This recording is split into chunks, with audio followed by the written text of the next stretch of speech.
नमस्कार, आप देख रहे हैं पब्लिक टाइम्स। चलिए जानते हैं गोपालगंज की खास खबर। जिले के मोहम्मदपुर थाना क्षेत्र में पुलिस ने पैसा डबल करने का लालच देकर लोगों से ठगी करने वाले गिरोह के 3 सदस्यों को गिरफ्तार किया है।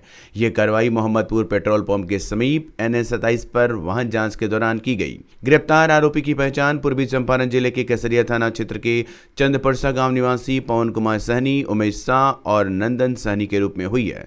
पुलिस के अनुसार सूचना मिली थी कि कुछ लोग मोहम्मदपुर चौक के आसपास पैसे को डबल करने का झांसा देकर ठगी कर रही हैं। सूचना के आधार पर वाहन जांच अभियान चलाया गया। इसी दौरान 3 आरोपी एक राहगीर से रुपए के लेन देन की बातचीत करते मिले, जिसके बाद उन्हें हिरासत में ले लिया गया। तलाशी के दौरान पुलिस ने 2 बाइक, 2 मोबाइल फोन और नकली नोटों जैसी दिखने वाले कागज की गड्डियां बरामद की गई। जांच में पता चला कि गड्डियों के ऊपर और नीचे असली नोट लगे थे, जबकि बीच में कागज रखा गया था। पूछताछ में आरोपितों ने ठगी की बात स्वीकार की है। पुलिस उनके आपराधिक रिकॉर्ड की जांच कर रही है। गोपालगंज जिले के बिशंबरपुर थाना क्षेत्र के स्थित गुमनिया विजयपुर दियारा इलाके में एक किसान की अपहरण के बाद चाकू मारकर हत्या कर दी गई। मृतक की पहचान कुचायकोट थाना क्षेत्र के रामपुर माधो गांव निवासी मोहन यादव के रूप में हुई है। घटना के बाद इलाके में सनसनी फैल गई है। परिजनों के अनुसार सोमवार शाम कुछ लोग मोहन यादव को जबरन बाइक पर बैठाकर अपने साथ ले गए थे, जिसके बाद उनका कोई पता नहीं चला। देर रात पुलिस ने उनका शव बरामद किया। पोस्टमार्टम रिपोर्ट के अनुसार मृतक के सीने, पीठ और गर्दन पर चाकू के 4 गहरे घाव मिले हैं। पुलिस जांच में सामने आया कि मृतक के कुछ लोगों से पुराना विवाद चल रहा था। इसी रंजिश में वारदात को अंजाम दिए जाने की आशंका जताई जा रही है। घटना की सूचना मिलते ही FSL टीम ने मौके पर पहुंचकर साक्ष्य जुटाए।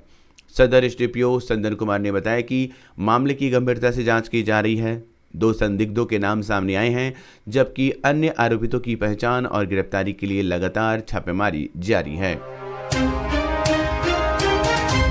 गोपालगंज जिले के मोहम्मदपुर थाना क्षेत्र के फतेहपुर गांव में भूमि विवाद को लेकर 2 पक्षों के बीच हुई हिंसक झड़प में 10 लोग घायल हो गए। घटना सोमवार शाम की बताई जा रही है। सभी घायलों को पहले झांझवा ट्रॉमा सेंटर में भर्ती कराया गया, जहां प्राथमिक उपचार के बाद उन्हें बेहतर इलाज के लिए सदर अस्पताल रेफर कर दिया गया। जानकारी के अनुसार बृजकिशोर राय और उनके पड़ोसी शंकर राय के बीच लंबे समय से जमीन को लेकर विवाद चल रहा था। इसी दौरान शंकर राय अपने मकान की छत पर लगभग 2 फीट का छज्जा निकाल रहे थे, जिसका बृजकिशोर राय ने विरोध किया। देखते ही देखते दोनों पक्षों के बीच कहासुनी बढ़ गई और मामला हिंसक झड़प में बदल गया। आरोप है कि दोनों पक्षों ने लाठी डंडे और धारदार हथियारों से एक दूसरे पर हमला कर दिया। झड़प में दोनों पक्षों के कुल 10 लोग घायल हुए हैं। घटना के बाद ग्रामीणों की मदद से घायलों को अस्पताल पहुंचाया गया। पुलिस ने मामले की जांच शुरू कर दी है।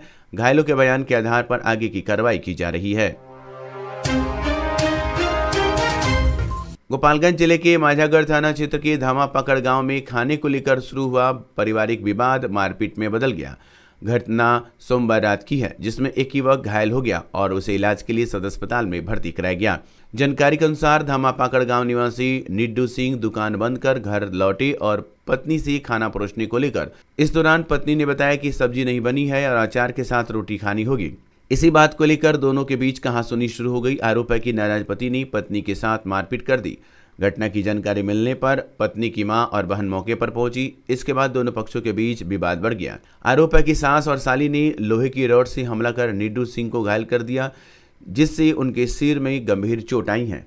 परिजनों की मदद से घायल युवक को सदर अस्पताल में पहुंचाया गया, जहां उसका उपचार चल रहा है। घटना की सूचना मिलने पर पुलिस ने मामले की जांच शुरू कर दी है और दोनों पक्षों के बयान के आधार पर आगे की कार्रवाई की जा रही है।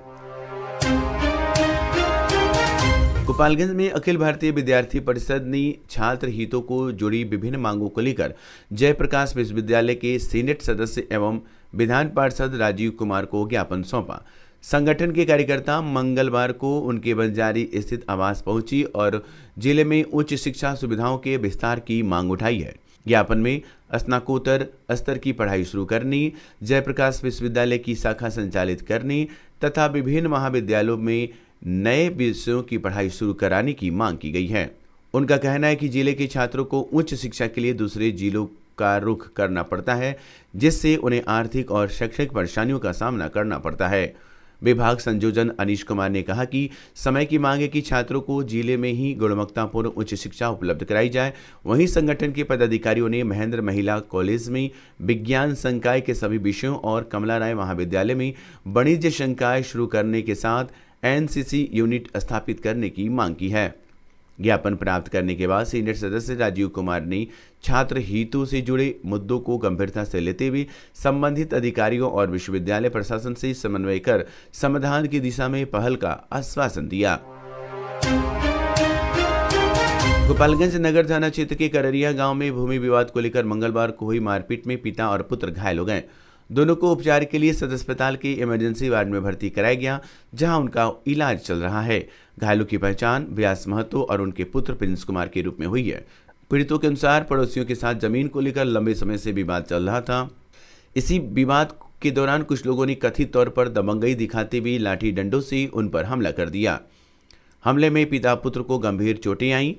घटना के बाद आसपास के लोगों की मदद से दोनों को अस्पताल पहुंचाया गया। सूचना मिलने पर पुलिस ने अस्पताल पहुंचकर घायलों का बयान दर्ज किया और मामले की जांच शुरू कर दी है। पुलिस का कहना है कि शिकायत के आधार पर आगे की कानूनी कार्रवाई की जा रही है। भूमि विवाद को लेकर इस घटना से गांव में तनाव का माहौल बना हुआ है। गोपालगंज जिले के मेरगढ़ थाना क्षेत्र के मछली हट्टा मोहल्ले में पति पत्नी के बीच हुए विवाद के बाद एक महिला ने जहरीला पदार्थ खा लिया, जिससे उसकी हालत गंभीर हो गई। परिजनों ने आनन फानन में उसे इलाज के लिए स्थानीय अस्पताल में भर्ती कराया। जानकारी के अनुसार हरिओम दास और उनकी पत्नी सुषमा देवी के बीच मंगलवार को किसी बात को लेकर कहासुनी हो गई। देखते ही देखते विवाद बढ़ गया। बताया जाता है कि पति की फटकार से नाराज होकर सुषमा देवी ने घर में रखी सल्फास की गोली खा ली। जहरीला पदार्थ खाने के कुछ देर बाद महिला की तबीयत बिगड़ने लगी। इसके बाद परिजनों ने उसे पहले स्थानीय अस्पताल पहुंचाया, जहां प्राथमिक उपचार के बाद डॉक्टरों ने बेहतर इलाज के लिए सदर अस्पताल रेफर कर दिया। सदर अस्पताल में ही हालत गंभीर होने पर चिकित्सकों ने महिला को मेडिकल कॉलेज अस्पताल रेफर कर दिया।